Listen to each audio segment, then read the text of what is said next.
তো আবার একটা ভিডিও নিয়ে চলে এসেছি। তো এটা হচ্ছে এমনই ট্রলি যে পগলানো পাওয়া যাবে, চেন যে হারভেস্টারগুলো হয় সেইগুলোও পাওয়া যাবে।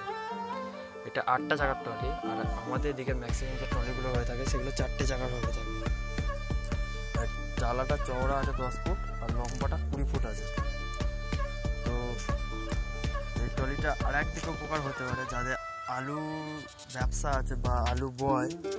এই গাড়িটায় 55 হর্স পাওয়ার ইঞ্জিন দিয়ে আলু নিয়ে যাওয়া যাবে ভালো করে, বেশি আলু নিয়ে যেতে পারবে। এটা এই একদিকে এইটা একটা উপকার আছে যে ছোটো ট্রলিতে নিয়ে যাওয়ার থেকে এই বড়ো ট্রলিতে একবারই চলে যাবে।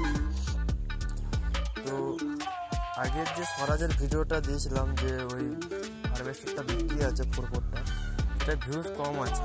তো যারা ভিডিওটা এখনও দেখোনি তাদের দেখার জন্য সুযোগ করে দাও, শেয়ার করে দাও। আমি কোনোদিন সাবস্ক্রাইব বা লাইকের কথা বলি না, যাদের পছন্দ হবে আমাকে তো তারা সাবস্ক্রাইব লাইক করবে, ঠিক আছে, আরও ইন্টারেস্টিং ভিডিও পাওয়ার জন্য।